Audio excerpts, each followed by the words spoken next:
It's been a little while since I've spoken about this plant, but I think it's time. I think it's time. I was waiting for something to happen, something for me to show you just how much this plant has improved. And I'm ready. I'm ready. She's ready.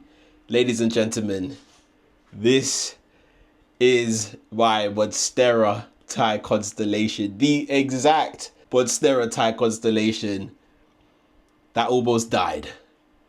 And let me talk you through it. I think I can finally breathe a sigh of relief because I think this plant is going to be all right. I think it's going to be okay. I think it's going to be all right. I think it's only fair that we sort of look at how far we've come with this plant. You may remember when I first got this plant, I showed a short on it, on me unboxing this thing, and I was so happy. I got it for a really good bargain when the price of these things was still quite high. And I got it growing in semi-hydro. It's a growing medium that I know very well. I've grown a lot of plants in it. I've grown Monstera plants in it as well with great success. So I thought, this is it. I'm in the game. Got this plant, left it in the semi-hydro, only gave it a light watering, and that was it. The plant was downhill for a long time. Let me show you how far we've come with this plant. Just look at these previous clips. So as I said, I got this plant back in June 2022. On that very same day that I received this plant, I actually decided to take it up out of the pot because it was so heavily root bound and do nothing to the roots, but just to take the plant out of one pot and place it into another. But what I had noticed is that the seller had used this sort of plastic mesh thing to stop the pond that they had been growing this plant in from falling out of the drainage holes. Great in theory, but in practice not so much, because what the plant did was that the roots got entangled in there, and as I was trying to carefully cut around this mesh, the roots were breaking off left, right and center. So what I did is I placed it into a slightly larger pot into pond, so nothing too different, just to sort of limit that shock factor, to sort of transition that plant seamlessly into my environment. In order to give this plant the best start, what I did is I had it directly under a grow light. I had it on a heat mat, and I had it away from my plants, just to isolate it a little bit, just in case it had any sort of pests or anything like that. Because I know what this plant's like, I made sure that it wasn't sitting in a reservoir of water, and I noticed that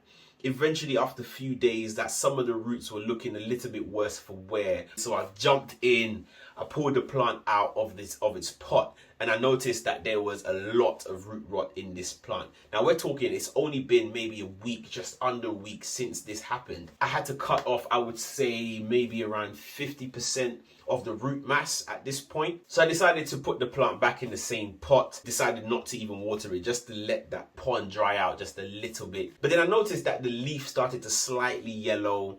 I noticed that the petiole started to thin and dehydrate slightly. So I knew something was going on there. So it was only maybe another week after this, maybe much less, that I decided I need to go back in again to sort of examine the plant. So I did that. I went back in and I noticed that there was a lot more root rot. So to take no risks, I decided to do a super heavy prune on the roots, and I went in, guys. I chopped off most of the root. I think I had maybe an inch or an inch and a half, maybe 2 inches worth of root left on the plant. And I actually moved it into a much smaller pot with leca, because I've seen some people online who have had really good success with lecas. I thought to myself, I'm going to try to put it in here for a little bit and see what happens. Eventually, the leaf had gone as far as it could. It was mostly yellow, so I decided to cut it off. So at this point, I'm just left with a node with 2 what could be roots, which unfortunately started to rot even further. And I said to myself, you know what? Leca might not be the one for this. So what I decided to do was to put it into some damp sphagnum moss. So I took a glass jar, which is what the moss was in, and I placed the cutting in there. There was, some indication that something might happen, that there might be some life. And eventually, slowly but surely, that little nub actually grew to be a lovely, beautiful leaf. But more interestingly, or more excitingly, was that there was also a root. So I was like, finally we have a root. Oh, we're gonna be okay. And it's a fresh root that comes from the new shoot. So I was like, cool. the plant is going to be just okay. And recently it's pushed out this lovely, beautiful sort of quarter moon leaf. Check out this new leaf with its very first fenestration. It's only one little one, but how adorable is that? So yes, you saw that. You saw it correctly. This plant came from something maybe along the lines of this leaf, and it dropped back to just a stump. And I think this is it. This is the stump right here. This green thing right here. This is what was left of the plant. This is what I tried to save. In fact, there was more than this. It was slightly longer and it started rotting at both ends. So I would sort of cut it just to get rid of that rot. And I tried growing this thing in so many different ways. I think I tried semi-hydro, I tried moss, I tried water, I tried so many different things, looking at every single video that I could find. And finally, it worked. Finally, it worked. And the plant took hold and it grew a leaf. And then it grew another leaf. And then it grew another leaf. And then it grew this leaf. And then I think this is the last time you probably saw this plant was at this leaf. And now we have these two beautiful leaves. This one very nicely fenestrated. We have 4 lovely fenestrations, that nice beautiful look here, very evenly spread. And then we have this one. This is the latest. It's still hardening off. I think it's probably under a week left of hardening, because you can see still a little bit flimsy, just a tiny bit. I think we're almost there. This one hasn't had loads of light hitting it, and I always find that the more light you have hitting the plant, the more likely you are to get more variegation. But this one is looking really splendid. Look at that, a lovely little splashing, a nice bit of white there on the top. Just lovely, just lovely. And what I'm really happy about is that the plant is starting to root really nicely. I think with any Thai constellation, you need to make sure that your roots are doing well. And even if they are doing really well, at any point the plant could just go downhill. So you need to make sure that you're consistent with a lot of things. But look at all of these root noodles. I'm just sort of making sure that there's no soil on the floor there. Look at that. That is looking really well. We have some nice roots on the bottom as well. They are starting to curl around, so I may look at upsizing this thing very soon. But until then, I'm just going to hold off. I'm just going to let it really just extra establish itself in this pot. What I try to do as well is I try to encourage any of the aerial roots. So we have one here. I encourage them back into the soil. This one started to grow and it was growing quite quickly and out of the pot. So I sort of gently encouraged it back into the pot, and you can already see from where I put it in, it's got quite a lot of root growth already. And that's just from that root. So if I wanted to just hedge my bets on this plant, just in case it starts to decline again, I could do a propagation just along here, just before this node, because this is very well rooted now. Wait for it to dry a little bit and have a second plant as like a backup almost. But I don't think I want to do that just yet. I want to make sure this plant grows a couple more leaves. I want to have an impressive Monstera. Then after that, I might look to cut it, prop it, because what I don't want to do is sort of prop it at this sort of stage and then the plant really reverts back to a really juvenile leaf. I don't want to do that. I don't want to risk that. Although I don't think it'll be for very long. I think probably be one leaf and then the next one, it will start to size up quite nicely. But it's also very well rooted. So if I put in a similar substrate, it might just be able to sort of carry on where it left off. I can now actually do a head test because it's probably a little bit bigger than my head actually. I mean, my head's not that big. It's it looks really good. So let me talk you through just a little bit of the care with this plant. I'm really careful how I water this thing firstly, because that was the biggest thing for me, is root rot. Because this plant has survived it, it's come through quite resilient considering how much propping and how much movement this plant had to do in its early days with me. When I water this plant, it's probably a cardinal sin when it comes to this advice, because lots of people will tell you different things.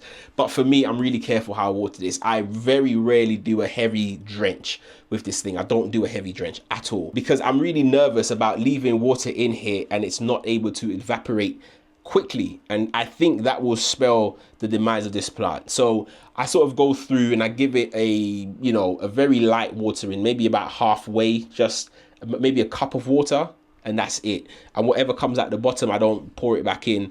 I chuck it out and I just leave it as that. And so far, that's been all right. And because I've been doing that, I think if I now change my routine to giving it a really good drench, like really soak up the soil and then letting it dry and trying to go through that cycle, I think the plant it won't be used to that. So I think it might start to decline. I could be wrong, but it's not a risk I'm willing to take. I'll tell you that. You can see the soil that I have is very, very chunky. Lots and lots of semi-hydro mix in here. And also I think this is mostly cocoa fiber as well. So this is the main makeup of this. I do fertilize. I try to fertilize often, especially when the plant is growing like this. I try to give it a lot more fertilizer, not more, but a lot more frequent fertilizer. At present, I'm probably watering this thing maybe once a week. And that could change depending on how your setup is. It might be warmer where you are, so you need to water this plant more often. You might have a more dense soil. You might have a looser soil as well. So it's really based on how you care for your plants. For me, in this sort of substrate, in this environment in the UK, where we haven't had a very warm summer this year, this is working for me. So I'll keep it at that for a very long time, and maybe I'll increase the water as I start to increase the size of the pot. I mean, look at that, guys. This thing is we're getting there.